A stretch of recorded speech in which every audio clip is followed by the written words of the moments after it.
할렐루야. 오늘 저희들이 함께 읽으신 로마서 4장 9절에서 12절의 말씀을 가지고 로마서 강의 27번째 시간 믿음의 자취를 따르는 자라는 제목을 가지고 함께 은혜를 나누도록 하겠습니다. 우리가 이 로마서 4장에 들어서서 믿음에 관한 부분을 계속해서 얘기를 나누고 있습니다. 믿음이 얼마만큼 중요하냐. 우리는 실은 믿음이 중요하다는 얘기를 수도 없이 듣고 살았거든요.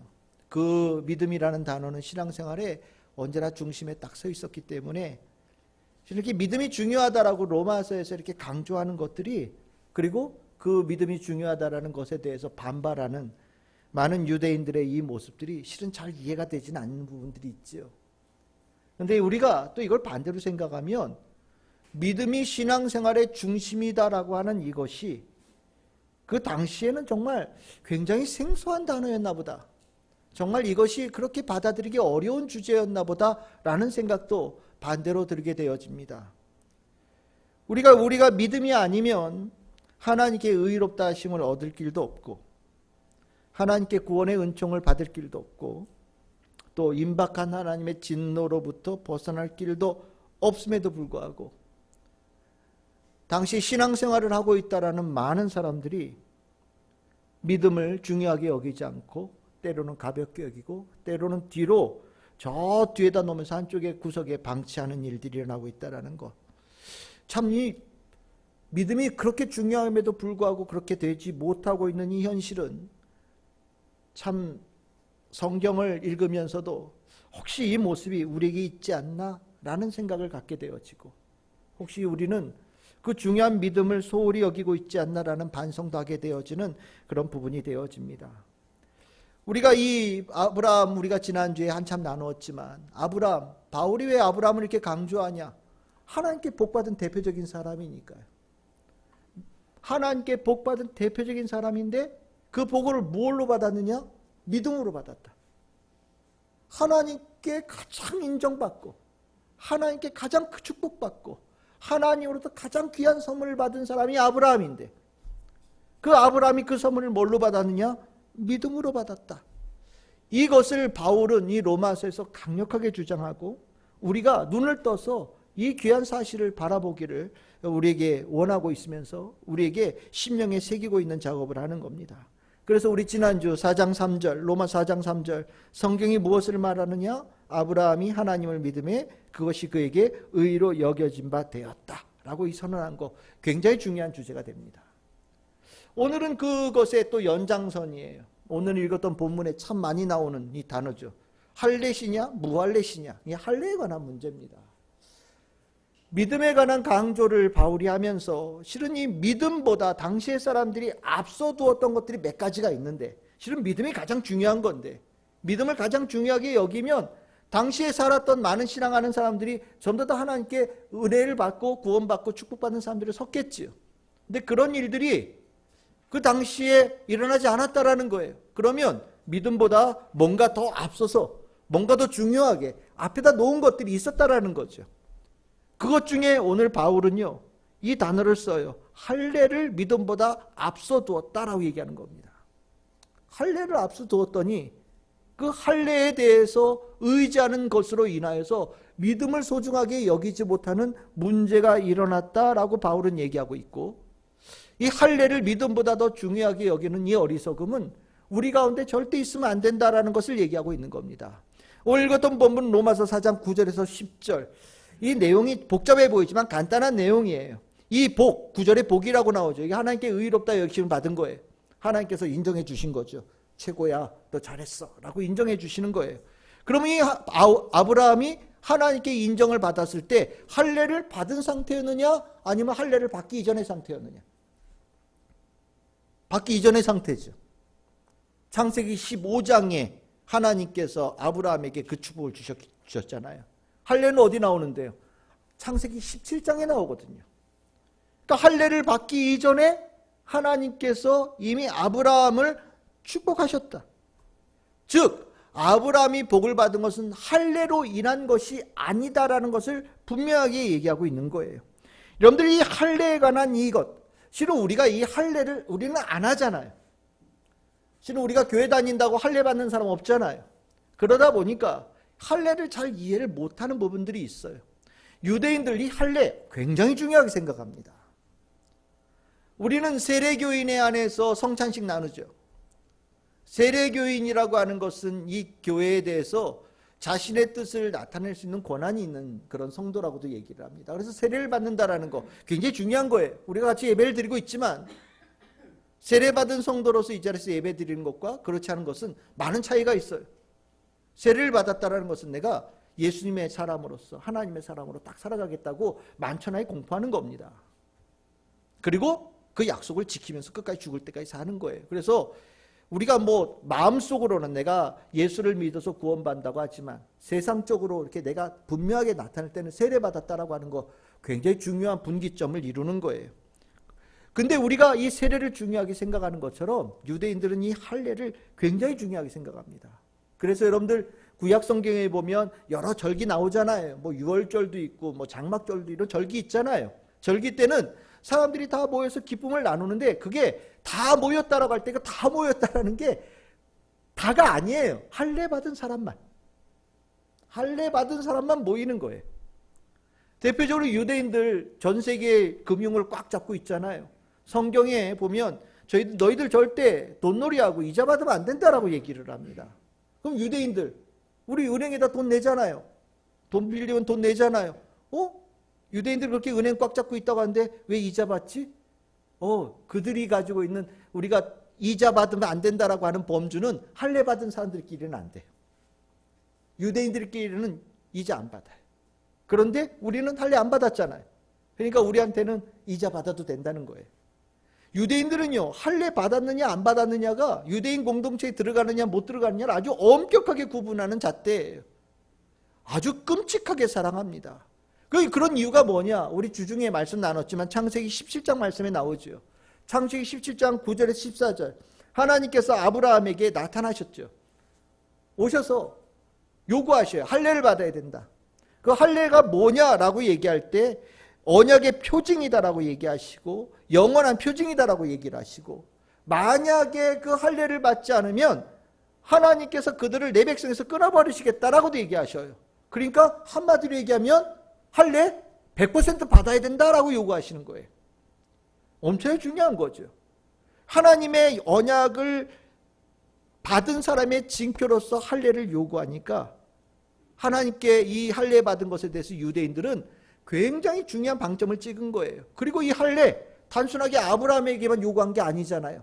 아브라함의 뒤를 따르는 모든 사람들은 다 할례 이것을 행해야 된다라고 요구하고 계시니까 여러분들 이런 걸 보면 내가 만약에 유대인이라고 한다면 할례 중요하게 여길 수밖에 없을 것 같아요. 그런데 여기에 함정이 있어요. 유대인들이 할례를 이렇게 중요하게 여길 때 이 할례가 믿음보다 더 앞설 수 없는 중요한 이유가 있음에도 불구하고 지금 우리가 이렇게 눈에 뭐 씌울 때가 있잖아요. 이거 뭐 세속된 얘기인데 눈에 뭐 씌우면 제대로 안 보인다고 그러잖아요.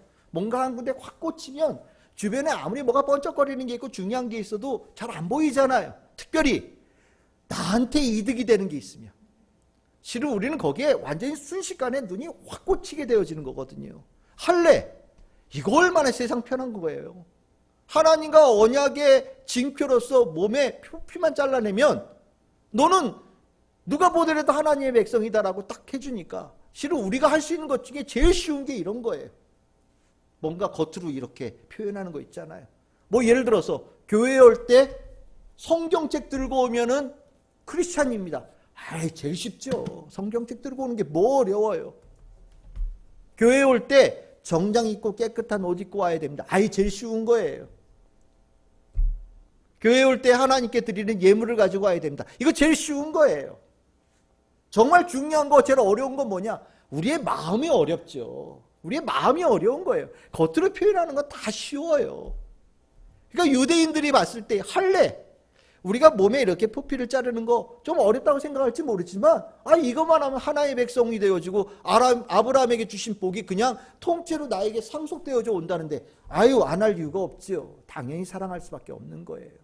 그런데 아까 말씀드렸죠. 이게 뭔가 놓친 게 있어요. 뭘 놓쳤느냐. 여러분들 아까 뭐라 그랬습니까? 아브라함이 하나님께 인정받을 때가 언제였습니까? 아브라함이 86살 때예요. 오늘 하나님께서 아브라함에게 할례 받으라고 할 때가 그 뒤에 13년 후입니다. 99살 때 하나님께서 요구하셨어요. 그러면 하나님께서 아브라함에게 왜 새삼스럽게 99살이 되어서 할례를 요구하셨는가를 우리가 봐야 된단 말이죠.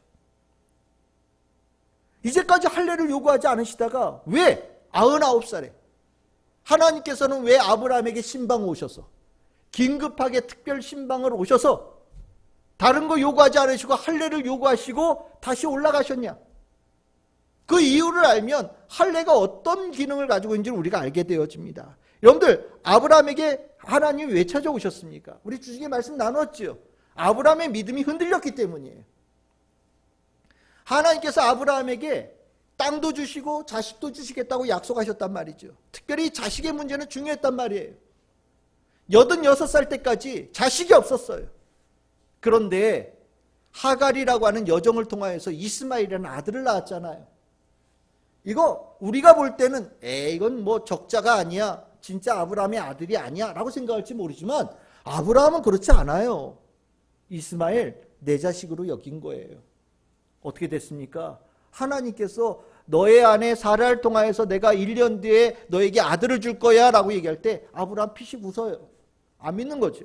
내가 내년이면 100이고 내 아내가 90인데 무슨 자식을 낳아. 아유, 저런 얘기는 이제 의미 없어. 나는 그런 거 이제 안 믿을 거야 라고 생각을 한 거예요. 근데 이 모습이 이스마엘 낳고 13년이 지나가는 동안에 아브라함에게 나타났던 것 같습니다.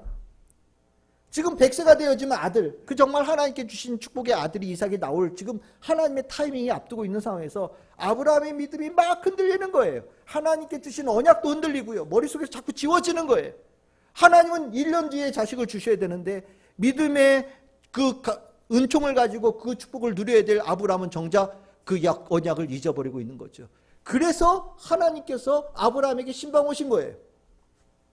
그리고 신방 오셔서 하나님께서 그 언약에 대해서 기억하라고, 하나님께서 주신 그 언약을 새기고 살라고, 하나님께서 주실 그 언약의 성취를 불신하지 말고 확신하면서 그 길을 계속하라고 그 마음의 변화를 위해서 주신 징표가 뭐냐? 바로 할례라는 거죠. 그러니까 즉 할례는요, 잘해서 선물로 주신 게 아니라는 거예요. 믿음 생활 잘하고 있어서 선물로 주신 게 아니라는 거예요. 왜 주셨어요? 잘 못하니까. 믿음이 흔들리고 있으니까. 지금 임박한 하나님의 약속의 성취를 놓칠 수 있는 위기에 있으니까 하나님께서 그 삶을 돌보시기 위해서 오신 거예요. 여러분들, 우리가 할례라고 얘기를 할 때 이 할례가 믿음을 대신할 수 없어요. 믿음이 부족할 때 하나님께서 우리에게 그것에 대한 징표를 주신 거예요. 할례를 통하여서 믿음으로 가라고 주신 겁니다. 할례를 받음으로 믿음을 대신하라고 주신 게 아니라는 거예요. 우리가 그것을 바울이 뭐라고 표현했냐? 4장 11절에, 로마서 4장 11절에 이렇게 표현합니다. 이 표를 받은 것은 무할례 시에 믿음으로 된 의를 인친 것이다. 실은 우리는 이 도장의 문화를 가지고 있어서 인쳤다라는 게 무슨 의미인지 알아요. 도장 쾅 찍잖아요. 여러분들 다 도장 가지고 계시죠? 근데 서양 사람들은 도장 없대요. 뭐하냐? 서명하죠. 네. 그러니까 이 인쳤다라고 하는 개념을 잘 모르는 거예요. 도장. 여러분들 제 책에 옛날에 내 책이다 그럼 여기다 내 도장 찍죠. 그렇죠? 네. 내 거라는 표식이에요. 하다못해 여러분들 물건 사면 그 뒤에다가 여러분들 이름표 이렇게 적는 분들 계시잖아요. 이게 다 도장이에요. 내 거라는 거예요. 내 거. 할례가 뭐냐? 도장 찍는 것과 같다라는 거예요. 도장 찍은 거다. 그럼 뭐 무슨 도장? 하나님의 것이라고 하는 도장 찍으라는 거예요. 근데 하나님께서 직접 도장 찍어 주십니까? 야, 너 가만히 있어라 아브라함아, 내가 너에게 할례를 수술을 해주마. 그렇게 하셨어요? 아니죠. 하나님께서 할례를 요구하실 때 너 도장 찍어야 된다라고 했을 때 그 도장을 누구 보고 찍으라고 하냐면 아브라함이 직접 자신의 몸에 찍으라고 명령하셨어요. 이게 무슨 소리입니까? 하나님께서 아브라함에게 요구하신 거예요. 너 하나님의 사람으로 살겠다라고 몸에 새기거라. 언약의 사람으로 사는 사람이라고 네 몸에 새기거라. 그리고 볼 때마다 잊지 말아라 라고 요구하신 거예요. 왜요? 잊어버리니까, 심해지니까, 자꾸 놓치니까. 하나님에 대한 믿음, 그 본질이 자꾸 흔들리니까 하나님께서 아브라함에게 그 본질을 잊어버리지 말라고 몸의 고통을 겪으면서 기억하게 만드시고 볼 때마다 기억나게 하시고 영원히 지워지지 않을 징표를 몸에다 새기라고 요구하신 거거든요. 여러분들, 이 몸에 새겼다라는 거 중요하죠. 아무나 몸에 새깁니까? 내가 하나님의 사람이다, 아무나 새기는 거 아니죠. 실은 이거 특별한 결심 없이 새길 수 없는 거예요. 그런데 하나님께서는요, 이 아픈 것을 아브라함과 그의 집안 모든 사람들에게 요구하셨어요. 아브라함은 언약을 받은 주인공이니까 책이라고 한 거고요.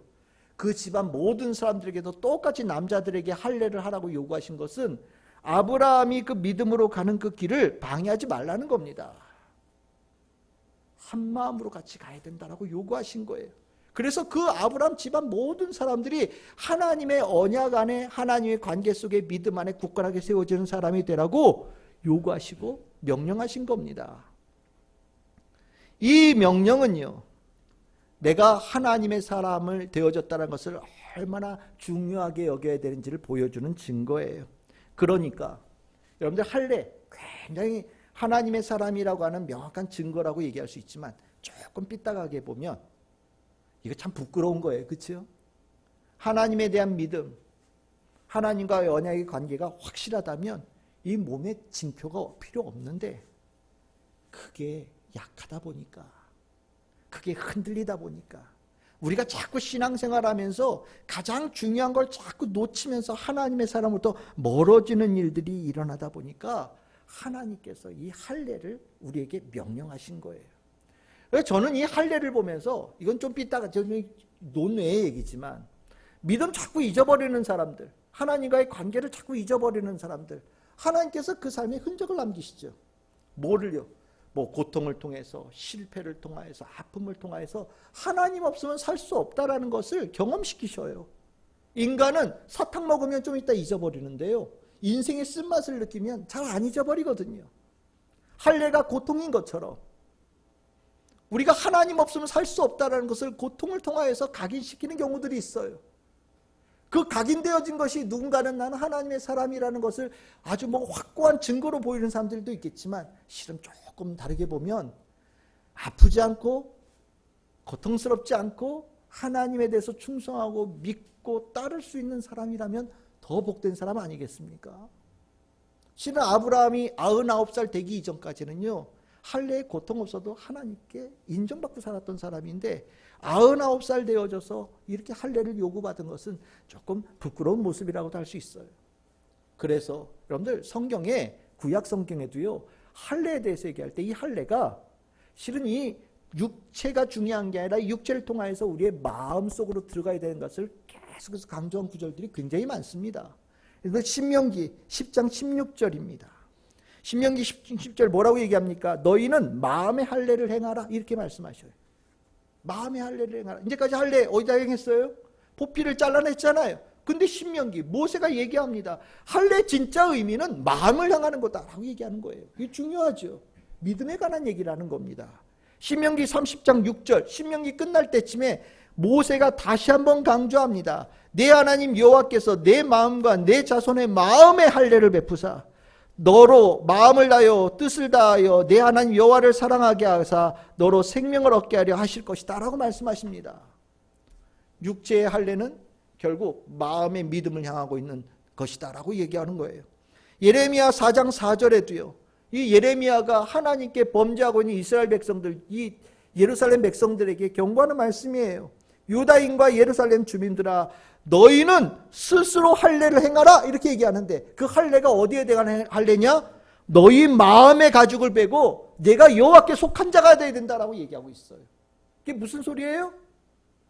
육체의 할례가 아니라 우리 하나님께서 원하신 것은 언약의 백성으로 돌아가는 것이다 라고 말씀하고 계시는 거예요. 그러니까 여러분들, 유대인들이 할례를 굉장히 중요하게 여기지만 이 할례는요, 육체에 있는 게 아니에요. 육체에 머무르는 할례가 되어진다면 아무 의미 없는 할례죠.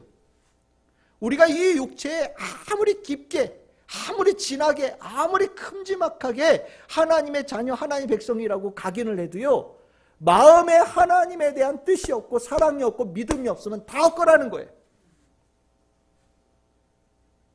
우리가 이 부분을, 바울이 이 부분을 강조한 것을 우리는 분명히 깨달아야 돼요. 왜요? 당시의 사람들이 이 마음이 하나님께로 향하지 않는 사람들이 너무 많았고요. 하나님께 마음은 없으면서 육체에 관한 것의 증거로 만족하면서 살아갔던 사람들이 너무 많았기 때문에 바울이 다시 한번 신앙의 본질을 가르쳐 주는 겁니다. 그래서 바울이 로마서 10장 10절에 이렇게 얘기합니다. 우리 이 말씀 같이 한번 읽어보겠습니다. 시작. 마음이 마음으로 믿어 의에 이르고 입으로 시인하여 구원에 이르느니라. 아멘. 아멘. 이게 중요한 거예요. 사람이요, 이 마음으로 믿어서 의에 이른다. 이게 시작이다라는 거죠. 이 마음, 주님께서는 우리의 이 마음을 요구하신다라는 거예요.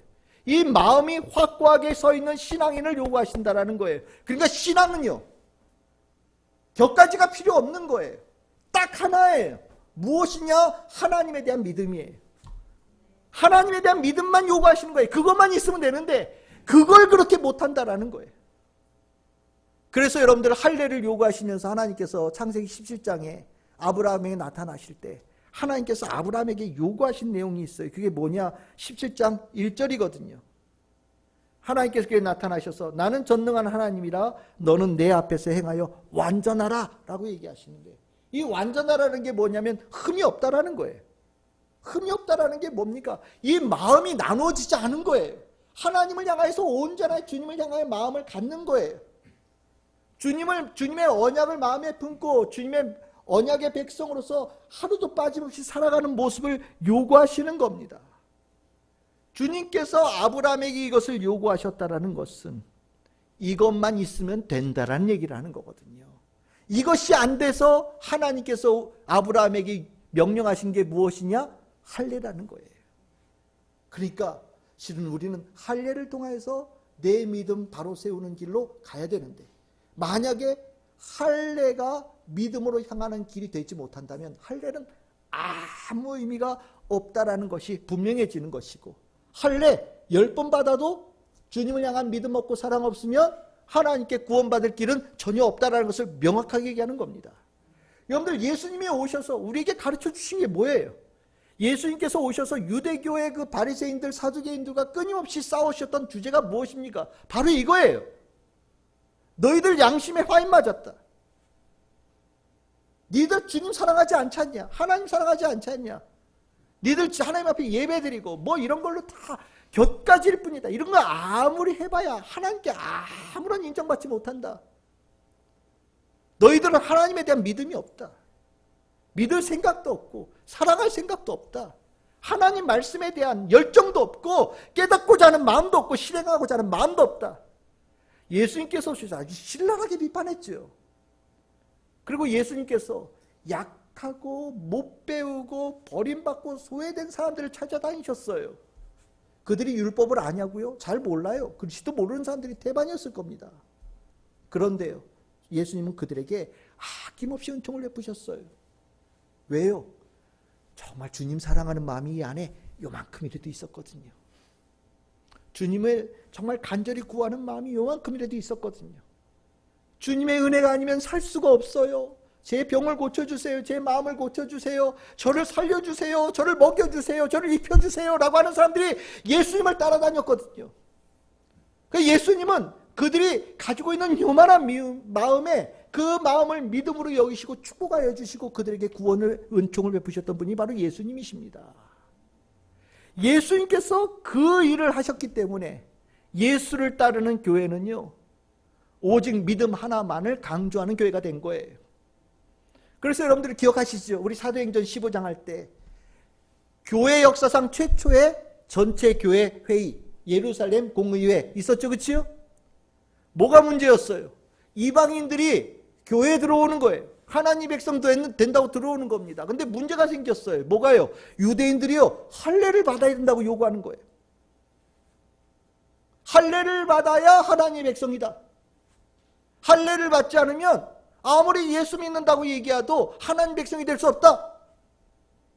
그래서 모든 사람이 할례를 요구해야 된다라고 얘기하는 겁니다. 그래서 바울이 달려갔죠. 그렇죠? 치열하게 싸웠어요. 이방인들이, 할례 받지 않은 사람들이 예수 믿어서 교회 식구가 되어지는데, 구원받은 자가 되어지는데, 하나님의 백성이 되어지는데 과연 할례가 필요하냐 안 하냐. 여기에 대해서 결론은요, 베드로가 나섰죠. 뭐라고요? 할례는 요구하지 않기로. 왜요? 바로 이 때문이에요. 아브라함이 하나님께 의롭다 여김을 받을 때 할례 바꾸냐? 받기 전이냐? 받기 전이다. 할례는 하나님께서 왜 요구하신 거냐? 믿음이 부족해서 요구하신 거다. 그러면 믿음만 있으면 할례를 받고 안 받고는 중요한 게 아니다. 우리 더 이상 그 격가지 같은 거, 바깥에 부차적인 거, 그거 다 치워버리자라고 말한 거예요. 교회요. 우리 개신교, 예수님을 따르는 이 교회는요, 실은 모든 부차적인 것을 다 치워버리고 오직 믿음 하나만 딱 세우고 가는 데가 바로 교회예요. 왜냐? 그 믿음에 주님께서 축복하시기 때문입니다. 우리는 이 믿음, 여기에 대해서 굉장히 중요한 것을 여러분들 마음에 새겨야 돼요. 우리가 자꾸 신앙생활하면서 이것저것 자꾸 뭔가를 옆에다 붙이면서 신앙생활 하려고 하는 분들이 계셔요. 아유, 뭐 좀 부족하다 보니까 이런 것도 좀 갖다 이렇게 옆에 붙이고, 아, 제가 신앙생활 안 되니까 내가 가서 뭐 다른 걸 좀 해서 좀 메꾸고, 뭐 이러려는 생각을 가진 분들이 계셔요. 여러분들 자동차도 실은 성능이 좋은 차는 뭐 우리 차는 색깔이 어때요, 모양이 어때요, 이런 얘기하지 않죠. 차는 고장 안 나는 게 최고고요. 예? 잘 가고 잘 서고 잘 돌고 그러면 자동차잖아요. 그런데 괜히 기능이 능력이 좀 부족하니까 우리 차는 색깔이 좀 이뻐요. 뭐 디자인이 뭐가 좀 더 들어갔어요. 이상한 걸로 계속 선전하는 그런 차들이 있어요. 그거 사면 후회합니다. 왜요? 나중에 고장 나거든요. 자동차가 안 가면 아무 의미가 없잖아요. 똑같은 거예요. 본질에 충실하면요, 다른 것들은 없어도 괜찮아요. 그것만으로 충분히 만족합니다. 그런데 본질에 충실하지 못하면 괜히 다른 것에 신경을 쓰고 붙이려고 그래요. 여러분들, 우리가 신앙생활하면서 신앙의 연조가 깊어져 갈 때요, 신앙의 연조가 깊어진다는 것은 이것저것 주워들어서 뭔가 자꾸 쌓이는 거 아니에요. 기도는 2시간 이상은 해야 된대. 야, 그래도 1년에 성경 1독, 2독, 3독, 10독은 해야 된다는데, 어디 가서 한 달에 3일은 적어도 금식 기도를 해야 된다던데, 이런 것들에 대해서 자꾸 얘기를 들어서 그것들을 덕지덕지 붙고 힘들어하는 신앙생활을 하는 분들이 계셔요. 여러분들, 신앙은요, 연조가 깊어질수록 심플해집니다. 단순해져요. 내 안을 돌아보면 돼요. 내가 하나님을 정말 사랑하냐? 내가 정말 하나님의 자녀로 살아가는 것에 대해서 기뻐하냐? 내가 정말 하나님의 말씀대로 살아가는 것에 대해서 내 마음이 떨리냐? 이게 중요한 거거든요. 그러면 되는 거예요. 그전에는 못 몰라서 이것도 좋을 것 같아 갖다 붙이고 저것도 좋은 것 같아서 갖다 구비해놓고 했지만, 신앙의 연조가 이렇게 깊어져 가면서 에이, 이것도 아니야, 이것도 아니야, 오직 예수네, 오직 말씀이네, 오직 믿음이네, 이것으로 가는 거예요. 여러분들, 우리 종교개혁 할 때 기억나시죠? 오직 5가지 기억나시죠? 그것이 종교개혁은요, 추리고 해가지고 가장 중요한 거 5가지만 딱 얘기한 거거든요. 우리가 신앙생활이 그런 거예요. 격가지를 다 꺼내고 딱 나오면, 오늘 이 바울이 로마서 4장에서 말씀하는 걸로 얘기하면 오직 믿음 하나다. 믿음만 있으면 된다라고 얘기하는 거예요. 할래? 괜찮아요, 없어도. 믿음이 있다면 할례 안 받아도 괜찮아요. 문제는 내 마음이 하나님을 향해서 있지 않다라는 게 문제죠. 그러면 여기서 하나 더 갑시다. 내가 하나님에 대한 마음이 제대로 있느냐? 내가 신앙, 믿음이 제대로 서 있느냐를 도대체 뭘로 점검할 수 있느냐? 우리가 육체 할례를 이렇게 하면 뭐 볼 때마다 생각나고 만질 때마다 생각나고 그럴 수 있잖아요. 그렇죠? 근데 그게 없어요, 우리에게는. 우리 크리스찬들은 그게 없어요. 그러면 내가 믿음으로 하나님에 대한 믿음, 마음이 하나님을 사랑하는 것으로서 살아가고 있다는 것을 뭘로 체크할 수 있느냐? 이건 굉장히 중요한 문제죠. 혹시 여러분들은 뭘로 체크하고 계십니까? 여러분들 주님 사랑하는 걸 여러분들 뭘로 체크하고 계셔요? 내가 믿음이 제대로 서 있고 그 믿음의 역사함으로 살아가고 있다는 것을 여러분들 뭘로 체크하십니까? 저는 오늘 이 말씀이 여러분들에게 기억되기를 바랍니다. 빌립보서 2장 12절입니다. 빌립보서 2장 12절 우리 같이 한번 읽어보겠습니다. 시작. 그러므로 나의 사랑하는 자들아 너희가 나 있을 때뿐 아니라 더욱 지금 나 없을 때에도 항상 복종하여 두렵고 떨림으로 너희 구원을 이루라. 아멘. 여러분들 이 말씀 잊지 마십시오. 빌립보서 2장 12절 말씀 절대 잊지 마십시오. 왜냐고요? 이 안에 내 마음이 하나님을 제대로 온전하게 향하고 있는지를 점검할 수 있는 세 가지 포인트가 명확하게 나오기 때문입니다. 바울이 얘기하잖아요. 내가 너희들과 함께 있든 없든 항상 있어야 된다는 거죠. 무엇을 위해서요? 구원을 이루는데. 아까 아브라함 얘기를 한다면 하나님께 복을 받는데, 하나님으로부터 의롭다라고 인정함을 받는데 이 세 가지가 필요하다라는 거예요. 그 첫 번째가 뭐냐? 복종이라고 얘기합니다. 복종, 헬라어로 히파키오라고 얘기합니다. 듣는 걸 얘기하는 거고요. 순종하는 걸 얘기하는 거예요. 들어서 순종하는 거예요. 하나님의 말씀을 듣고 따르는 겁니다.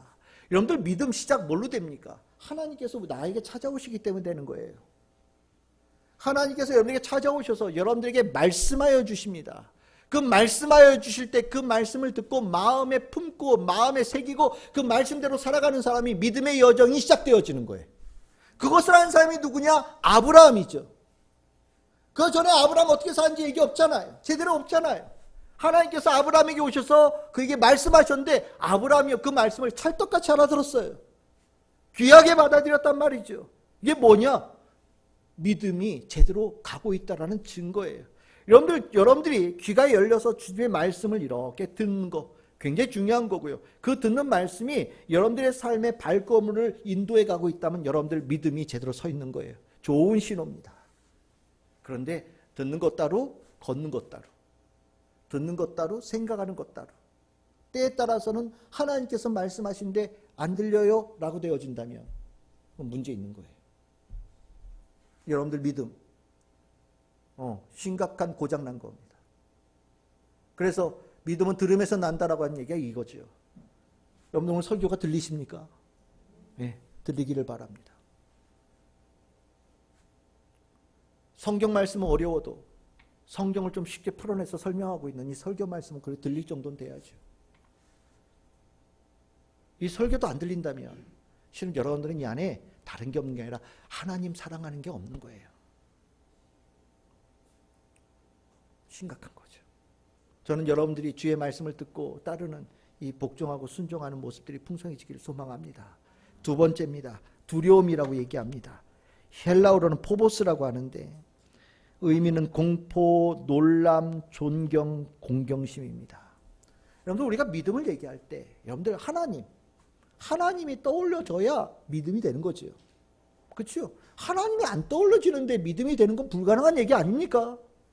근데 하나님 어떤 분이십니까? 하나님 어떤 분이십니까? 하나님은요 전능하신 하나님이셔요. 아브라함에게 나타나셔서 하나님께서 자기를 소개하실 때 뭐라고 하시냐? 나는 전능한 하나님이다라고 말씀하십니다. 17장 1절에 나오는 말이에요. 전능한 하나님 뭡니까? 어마어마하게 크시다는 거예요.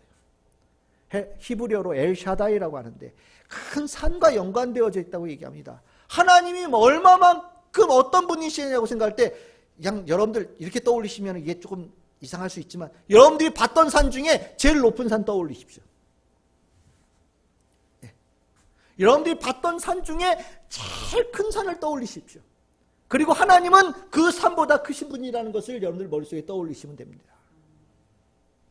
여러분들 큰 산 앞에 가 있으면요 나도 모르게 내가 이렇게 뭔가 이렇게 좀 경건해지는 느낌 들죠. 그렇죠?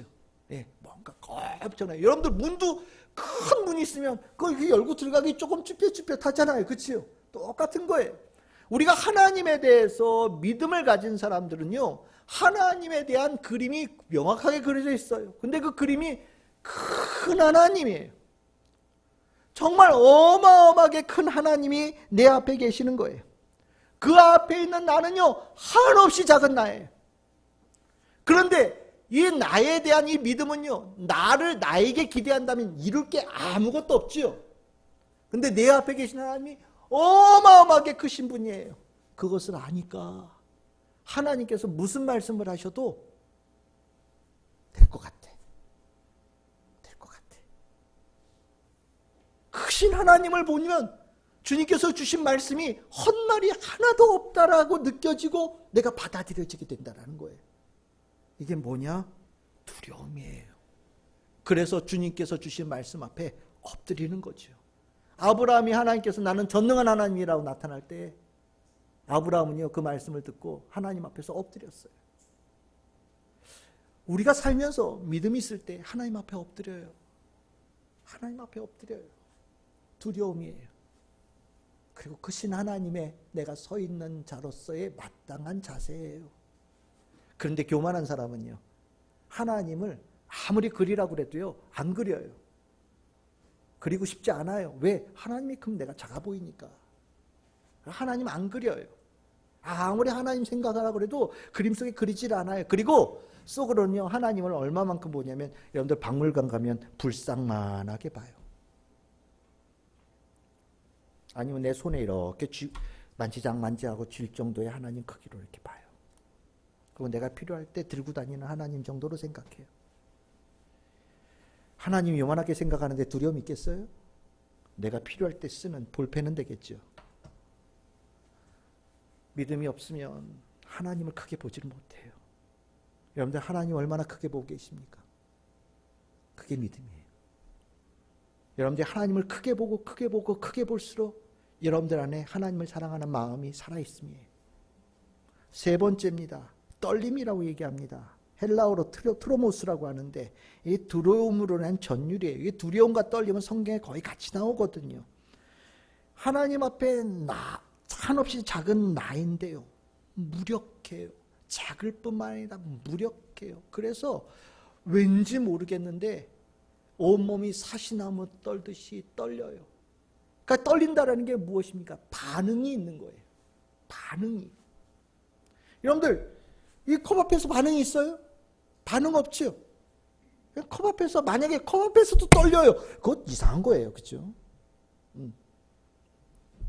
나는 저 지나가는 저 사람만 봐도 가만히 있지 못하고 막 떨려요. 그것 좀 이상한 거예요.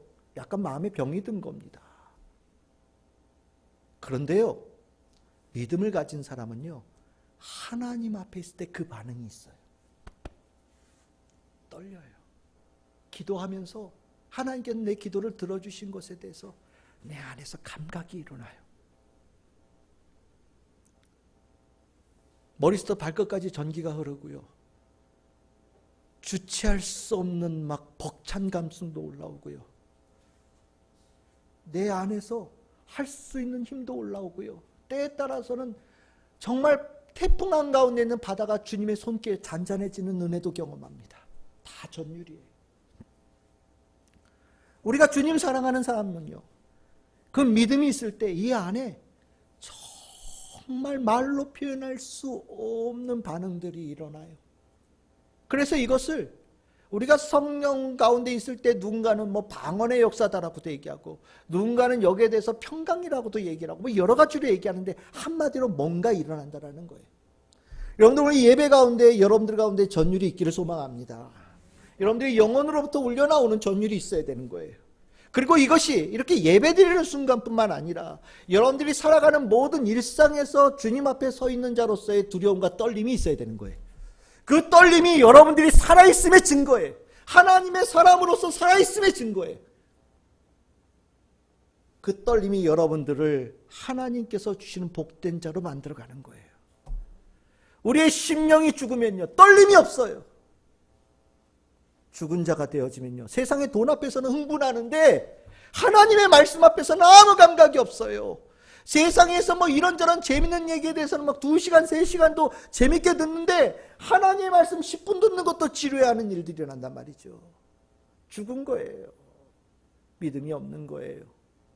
하나님의 사람의 징표가 나타나지 않는 겁니다. 바울은 명확하게 얘기합니다. 우리는 할례는 안 받지만 우리 안에 믿음이 있는지는 체크해 봐야 된다. 그게 뭐냐? 복종과 두려움과 떨림이다. 저는 이 복종과 두려움과 떨림이 여러분들에게 있으며 이것이 잘 작동하고 하나님의 사람으로 잘 살아가고 있는 우리 성도들 다 되기를 소망합니다. 이제 우리가 말씀을 마치도록 하겠습니다. 우리의 신앙 아브라함이죠. 왜 아브라함이 됐냐? 아브라함이요, 믿음으로 하나님께 복받은 사람이기 때문입니다. 혹시 여러분들 중에 믿음만이 하나님께 복받는 길임에도 불구하고 유대인들처럼 할례처럼 부차적이고 실패한 그것을 뒤를 따르는 자 혹시 없겠죠? 신앙생활하면서 믿음은 제가 믿음이 전 믿음 얘기하기는 좀 그런데요. 우리 엄마가 교회 열심히 다녀요. 이런 거. 저는 교회 들락날락 하는데 제 아내가 교회 열심히 다녀요. 저는 열심히 잘 안 다니는데 우리가 4대째 교회 다니는 집안의 사람이 이런 거 다 의미 없어요. 다 의미 없어요. 다 할례 같은 거예요. 중요한 거는 내 마음. 내 마음이 하나님 사랑하냐. 내 마음이 주님을 따르고 있냐. 내 안에 주님을 신뢰함이 있냐. 주님을 믿고 가느냐. 이게 중요한 거예요. 바울은 얘기합니다. 우리는 아브라함의 뒤를 따라야 된다. 아브라함의 모델을 따라야 된다. 그래서 로마서 4장 12절에 이렇게 얘기합니다. 아브라함 할례자에게도 조상이 될지 모르겠지만 우리는 할례 받아서 하나님께 인정받은 것은 아브라함이 아니라 할례 받기 이전에 믿음으로 하나님께 인정받은 그 모델을 따르는 자로서 우리는 신앙생활하는 사람이다. 그래서 우리를 표현할 때 뭐라고 표현하냐? 우리는 믿음의 자취를 따르는 자다. 바울은 이렇게 얘기하는 거예요. 여러분들 어떠십니까? 여러분들도 믿음의 자취를 따르는 성도들이 이 자리에 있는 줄 믿습니다. 믿음이 중요한 거예요. 믿음이 있어야 돼. 믿음이 있으면 되는 거예요. 믿음이 없으면 아무것도 아니에요. 우리는 아브라함이 믿음으로 복받았음을 분명하게 인정하는 자로서 이 자리에 예배드리고 있습니다. 주님 앞에서 말씀에 복종하고 주님 앞에서 두려움이 있고 주님 앞에서 살아있음에 떨림이 있는 복된 성도 다 되어져서 이 아브라함처럼 믿음의 자취를 따르는 자, 하나님께서 인정하시고 예수님께서 인정하시고 주님의 사람으로 복이 넘쳐나는 자, 우리 참 즐거운 모든 성도들 다 되시기를 주님의 이름으로 축복합니다. 아멘.